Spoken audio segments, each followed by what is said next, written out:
Hey, what's up folks, how's it going this watch? Hope you guys are all doing well, and today we're going to be taking a look at the Nintendo Switch Lite. I've been testing this thing out for a few weeks, and what we're going to do is specifically talk about the advantages, disadvantages that this thing has compared to the full-size Switch. Now, the Switch originally came out in 2017. They recently just refreshed it mid-August of 2019. We're going to be comparing that specific refreshed new version of the Switch against this thing.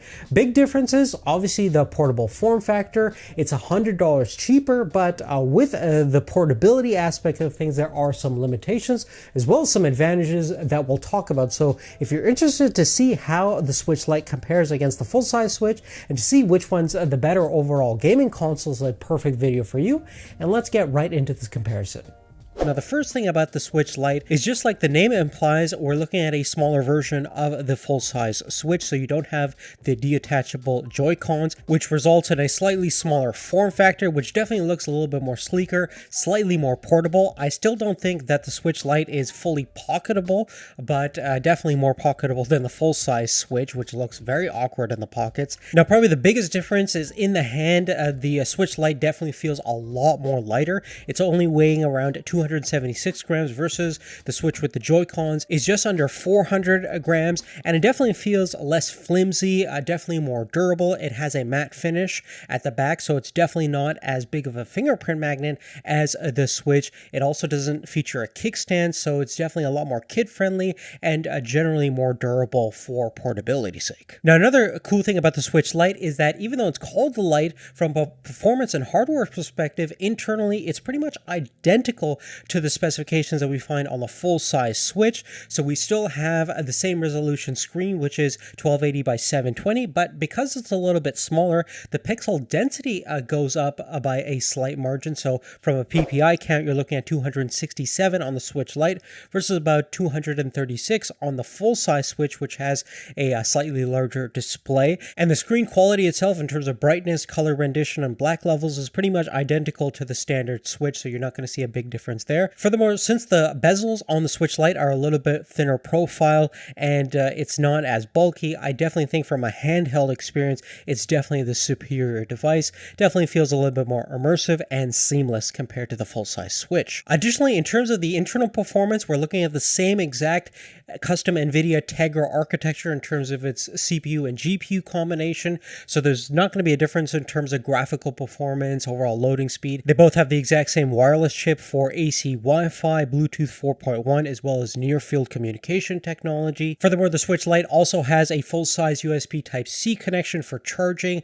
a 3.5mm headphone jack, as well as the same quality stereo speakers found on the full-size Switch. And in terms of internal storage, both have 32 gigabytes of internal memory as well as user expandable memory via the micro SD expansion slot. Beyond that, the Switch Lite also has the full-size game cartridge slot for playing physical copies of the Switch games. Otherwise, you can download games via the Nintendo Store online. And in terms of game compatibility, technically the Switch Lite will pretty much work with the 2,000 plus game library for the Switch. The only real limitations is games that really utilize the tablet or TV mode on the full-size Switch, such as Mario Party 10, or other games that utilize the Joy-Cons to some extent. Now, you can actually use the Joy-Cons with the Switch Lite as well as the Nintendo Pro controller, or perhaps even other third-party wireless Bluetooth controllers, which is kind of cool, but you'll be huddled around this tiny 5.5-inch screen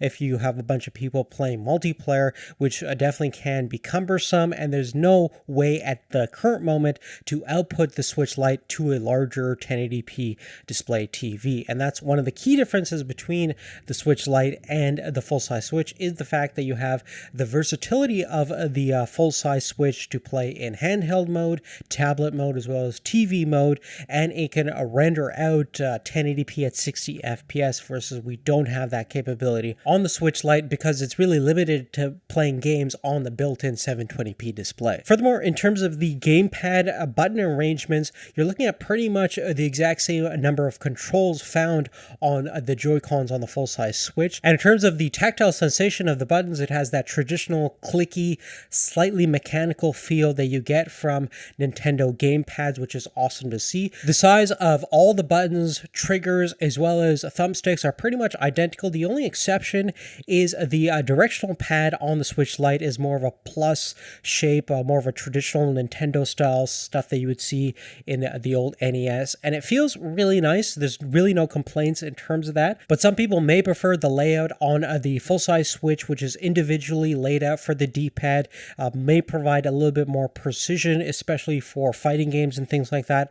I didn't really have any major issues because I never had any issues in the old school consoles that had this style of D-pad. Furthermore, in terms of durability, the original 2017 Switch had a number of issues in terms of sticky buttons, faulty analog thumbsticks with dust getting into them, and just issues with longevity and durability. Both of these two consoles that we have over here are brand new, so they feel really amazing and quite solid, but we'll see how they age. And Nintendo did address some of the build quality concerns of the analog thumbsticks and buttons with both of these two new generation consoles, and we'll see how they fare up in the future as they age. Now, as we mentioned earlier, we're actually testing out the new version of the Switch, which got a slight refresh mid-August of 2019, and the big difference between this and the original 2017 version is that the battery performance has been improved to some extent. We're looking at almost 2 more hours of a battery life on average compared to the original 2017 Switch. Now, in terms of the battery capacity itself on the new generation Switch, we're looking at 4310 milliamp hours. On the Switch Lite, it's about 3570 milliamp hours. Both have a 3-hour charging time, and in terms of battery performance, according to Nintendo, it ranges anywhere between 3 to 7 hours on the Switch Lite versus about 4.5 to 9 hours on the new generation full-size Switch. Now, we performed our own battery life test in which we played Fast RMX. It's kind of a Wipeout style racing game. It's pretty graphically intensive. We cranked the brightness to full on both consoles, and we got a total runtime of about 4 hours and 41 minutes on the new generation full-size Switch, and about 3 hours and 23 minutes on the Switch Lite. Furthermore, in terms of media consumption, we did also a YouTube video playback test in which we got a total runtime of about 7 hours and 20 minutes on the full-size Switch and about 5 hours and 48 minutes on the Switch Lite. So in terms of battery life and performance from a portability standpoint, it looks like, ironically, the standard Switch is actually going to be the better performing device. Now, in summary, I definitely think that there's a big elephant in the room with the Switch Lite. From a price perspective and from a hardware perspective, it's definitely a great deal since it has the same capabilities as the full-size console, just in a cheaper price tag. There's definitely something that Nintendo did to kind of handicap this thing that would kind of almost negate the purpose of having a full-size Switch, and that's the fact it doesn't have any kind of video outputting capabilities. It does not fit in the Switch dock, which has a completely different dimensions, and as of this point, there's no cables or adapters that will go from USB Type-C into HDMI that will make this thing output to a TV, because if that was possible and if Nintendo gave it that capability, it would definitely take away from the full-size Switch from a big extent, since it's coming at $100 cheaper. It's a better, more convenient form factor, and there would be no disadvantage and limitation of just having a mobile platform only. But since that is the case, it definitely keeps